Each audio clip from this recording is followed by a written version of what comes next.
How's it going, everybody? This is Travis Platt Reviews, and today we're going to be taking a look at the debut EP by post-hardcore supergroup If I Die First, My Poison Arms. If you're new to the channel, thank you so much for watching. I do reviews, topic videos, reactions, edits, and more, so if you like what you hear, please consider subscribing and turning on post notifications. Also, please give this video a like and comment below if there's a certain album or EP you'd like me to review.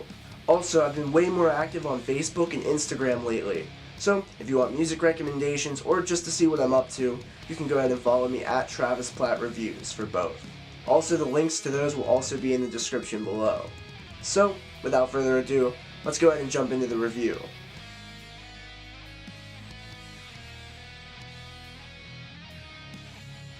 If I Die First is a post-hardcore and emo supergroup based out of Los Angeles, California.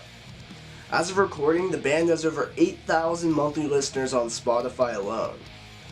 The group is made up of many different stars from various projects, including emo rap artists Lil Lotus and Zubin, producer Nedarb, instrumentalist from Ghostemane and Travis Richter, the guitarist of post-hardcore band From First to Last. All of these artists have a very different background, but they come together to embrace their love and passion for post-hardcore music of the 2000s. And the members came together in the past year to create this project, and their completely independent debut EP was released, completely self-recorded and self-released.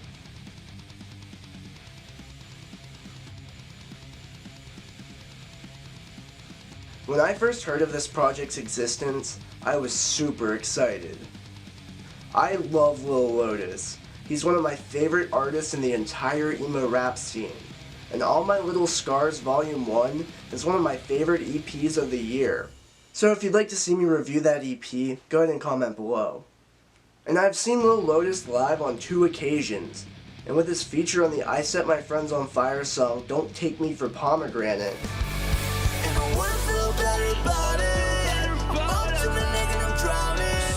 I was hoping Lotus would release a full band release, and 2 years later, I got my wish.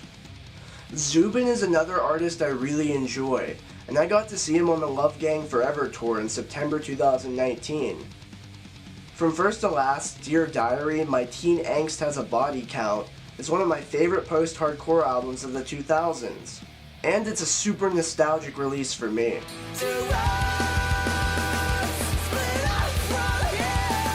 I remember first listening to this album in the basement of my friend's house, where his brother would just blast this album constantly. It has a really close connection for me.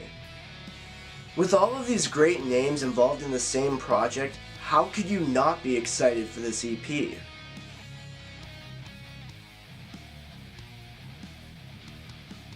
This EP had one single.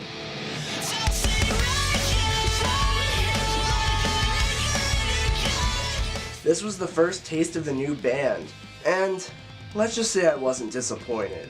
This song gives you a taste of the very nostalgic scene core bands of the 2000s, and it's amazing.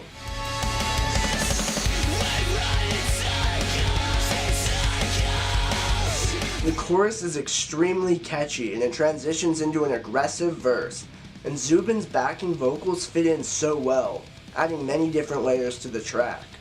You notice Lotus's vocals are higher in this project compared to his solo project, and it helps fit into the scene that was so popular a decade ago.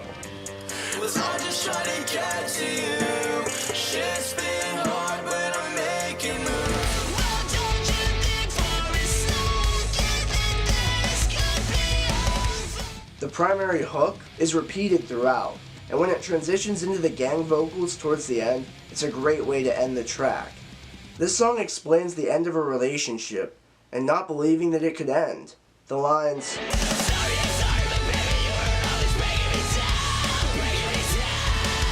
contribute to that, and you can feel the emotions delivered by the band here.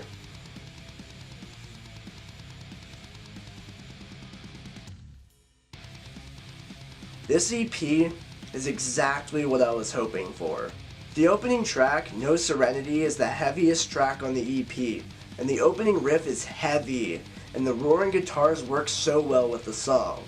and so much happens, despite being only 57 seconds long. It transitions into the single and second track, Where Needles and Lovers Collide, very well, and you know from this point that you are in for a ride on this 6-track, 17-minute EP, taking inspiration from 2000 scene bands, including post-hardcore, metalcore, emo, screamo, and emocore, and it's full of nostalgia, despite only being released this year.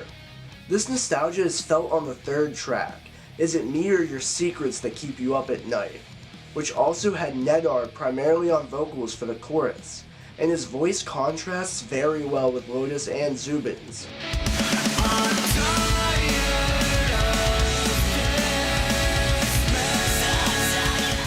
Lyrically, the song is about a relationship and the distance that has happened over time, and wishing that you could forget that person, but the partner doesn't want the relationship to end. Lyrically, my favorite song on this EP is the fourth track, Burying a Parent, which, as the title says, is about the death of a parent and the reality setting in that you'll never see them again, and trying to cope with that.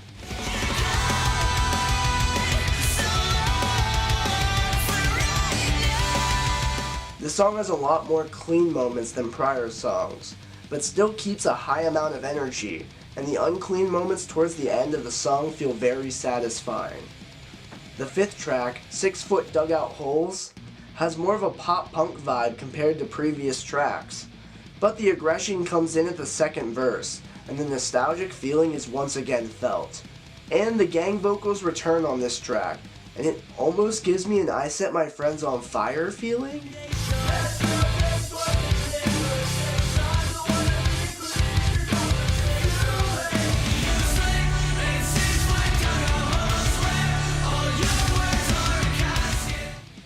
The closing track, I'll Never Let Them Hurt You, is written as a tribute to Chynna, a Philadelphia rapper that passed away in April of 2020. The song talks about wanting to protect the people you love, and not letting death stop the connection that you have. The band name is actually a tribute to Chynna's final EP, In Case I Die First, and the band is looking to continue to honor the legacy that their friend had, as well as create music that they grew up listening to, regardless of whether the fans support it or not. But while also creating the music the members want to make, they also have a large amount of fans that, just like them, grew up on this style of music, and it allows members and fans alike to bond about their love for a nostalgic scene. And in general, I love this EP.